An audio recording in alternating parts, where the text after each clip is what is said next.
Assalamualaikum warahmatullahi wabarakatuh. Perkenalkan, nama saya Dayani Simatupang, Fakultas Pertanian, jurusan Agroteknologi, Maryland. Di sini saya akan menjelaskan fotokopi yang diberikan oleh umi kami yang bernama Nikmah Marpaung, bab 6, yaitu tentang ulama-ulama hadis. Berbicara mengenai hadis yang sudah tersebar luas di seluruh sentero jagat raya ini, tentu hal tersebut tidak lepas dari peran penting para aktor di belakangnya. Para aktor tersebut adalah perawi hadis dan tokoh-tokoh yang mendalami ilmu hadis yang tentu hebat karena mereka memiliki potensi diri yang baik dari segi intelektual tetapi juga emosional dan spiritual.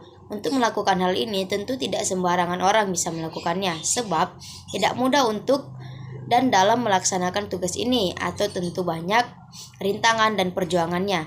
Namun hal ini juga tidak menutup kemungkinan kita bisa menjadi seperti mereka. Untuk itu, kita perlu mengetahui lebih jauh bagaimana aktor-aktor hebat tersebut dengan harapan kita bisa menjadikan mereka sebagai tauladan atau motivasi bagi kita untuk menjadi orang yang besar dan hebat. Pertama, biografi tokoh Al-Kutub Al-Tis'ah. Yang pertama, Al-Bukhari 194 Hijriah sampai 256 Hijriah, sama dengan 800 Masehi sampai dengan 870 Masehi. Nama lengkap Imam Al-Bukhari adalah Muhammad bin Ismail bin Ibrahim bin Al-Mughirah bin Bardizibah, tetapi Barzubah yang merupakan bahasa daerah Bukhara yang berarti petani. Sedangkan panggilan Imam Al-Bukhari adalah Abu Abdillah. Imam Al-Bukhari lahir pada hari Jumat 15 Syawal 194 Hijriah atau 21 Juli 810 Masehi di kota Bukhara yang sekarang termasuk daerah Uzbekistan atau Rusia. Ayah Imam Al-Bukhari yang mempunyai panggilan Abul Hasan adalah seorang ulama besar dalam bidang hadis. Imam Al-Bukhari menulis biografi ayahnya di kitab karyanya yang berjudul At-Tahrik Al-Kabir 1 atau 342 sampai 343. Guru-guru Imam Al-Bukhari terdapat 1080 orang, sebagaimana yang diriwayatkan oleh Muhammad bin Abi Hatim dari Imam Al-Bukhari. Dia berkata, yang artinya, aku telah menulis hadis ini dari 1080 orang guru. Mereka adalah ulama ahli hadis yang telah menghafalkan hadis. Di antaranya mereka adalah Muhammad bin Abdillah Al-Ansari, ada bin Abi Iyas, ada Qutaibah bin Sa'id, ada juga Abu Hatim Ar-Razi dan Husain bin Muhammad Al-Qabani.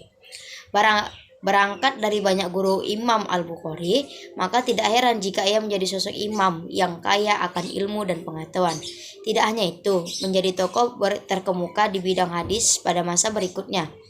Sebagaimana yang dikatakan oleh salah satu muridnya, yaitu Imam Al-Farbari. Al-Farbari mengatakan bahwa sesungguhnya murid Imam Al-Bukhari yang meriwayatkan Sahih Al-Bukhari berjumlah 90.000 orang. Di antaranya seperti Muslim bin Hajjaj, Al-Tirmizi, An-Nas'i, dan Ad-Darimi. Beberapa karya Imam Al-Bukhari yaitu Al-Jami, As-Sahih, At-Tarik Al-Kabir, At-Tarik Al-Awsat, Al-Tarik As-Sakhir, Qalbu Afal Al-Ibad. Dan yang kedua yaitu ada Imam Muslim 204 sampai 261 Hijriah atau 820 sampai 875 Masehi. Nama lengkapnya adalah Abu Al-Husain Muslim Ibnu Al-Hajjaj Al-Quraisy. Beliau dinisabatkan kepada Naisaburi karena beliau adalah putra kelahiran Naisabur, yakni kota kecil di Iran bagian timur laut. Ia adalah seorang muhaditsin, hafiz lagi terpercaya. Dia terkenal sebagai ulama yang gemar berpergian mencari hadis. Guru-guru Imam Muslim diantaranya adalah Yahya bin Yahya, Abdu Hasan Ibn Hambal, Yazid bin Mansur, Amir bin Syawad, dan lain sebagainya. Sedangkan murid-muridnya diantaranya adalah Ibrahim bin Abi Thalib, Al-Husain bin Muhammad Al-Kubani, Ibnu Khuzaimah, dan lain sebagainya. Karya-karya Imam Muslim antara lain Al-Jami Al-Kabir, Kitab Sahih Muslim, Al-Musnad Al-Kabir, Kitab Al-Tahabaqat Al-Tabi'in, Kitab Mudarrimin, dan lain sebagainya. Yang ketiga ada Imam Abu Daud tahun 202 Hijriah sampai 275 Hijriah atau 817 Masehi sampai 889 Masehi. Nama lengkapnya adalah Imam Abu Daud Sulaiman bin Al-Ashi bin Syaidat bin Amir bin Amir. Ia adalah seorang imam terkemuka dan pioner di masanya. Selain wirai, ia juga merupakan salah satu ulama yang telah menelurkan karya dalam bidang hadis yang tanpa adanya sebelumnya. Ia adalah seorang imam terkemuka dari pioner di masanya. Selain wirai, ia merupakan salah satu ulama yang telah menelurkan karya dalam bidang ilmu hadis tanpa ada sebelumnya. Guru-gurunya yaitu Abdus Salama At-Tabutzaki, Abul Walid Al-Tahyalizi, Muhammad bin Khaisir Al-Abdi, dan sebagainya. Murid-muridnya ada Abu Ali Muhammad bin Amir Al-Lu'lu, Abul Hasan Ali bin Al-Hasan bil Ahad Al-Ansari, dan seterusnya. Karya tersebut As-Sunan, Az-Zuhud, Al-Marasil, Al-Rijal, dan sebagainya. Kriteria syarat istilah Hasan adalah hadis yang ia diamkan ketika meriwayatkan hadis tanpa diiringi penjelasan. Sedangkan hadis hadaif adalah terdapat sanad hadis yang wahal syahid, maka ia dalam kitabnya berusaha secara maksimal mungkin menjelaskan hadis menurut kemampuan itijatnya. Sedangkan hadis yang menurut beliau sahih adalah sebagaimana hadis yang telah dikeluarkan oleh Imam Bukhari dan Imam Muslim. Yang keempat ada Imam At-Tirmizi tahun 200 Hijriah sampai 279 Hijriah, sama dengan 824 Masehi sampai 892 Masehi. Nama lengkapnya adalah Muhammad bin Isa bin Muhammad bin Dahhak. Ia lahir di Buk, yang termasuk daerah pinggiran Termiz, timur laut, provinsi Khurasan atau Iran. Sejak kecil ia memiliki daya ingat yang kuat dan tisak. Para ulama berbeda pendapat. Ada yang mengatakan bahwa Imam At-Tirmizi lahir dalam keadaan buta, sedangkan berita yang benar adalah dia menjadi buta ketika sudah besar, tepatnya setelah melakukan perjalanan mencari ilmu dan menulis kitabnya. Imam Al-Tirmizi merupakan sosok manusia yang solih, takwa, warai, zuhud, dan tak kalah pentingnya kekuatan hafalannya diakui oleh para ulama. Abdurrahman bin Muhammad Al-Idrisi menuturkan, Muhammad bin Isa bin Saura Al-Tirmizi Al-Dahrir adalah seorang imam dalam ilmu hadis yang pendapatannya banyak dirujuk para ulama.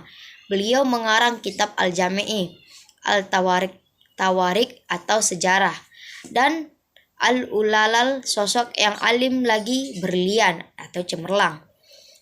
Ini diakui kekuatan hafalannya. Perhatian beliau sangat besar terhadap ilmu hadis yang sangat besar.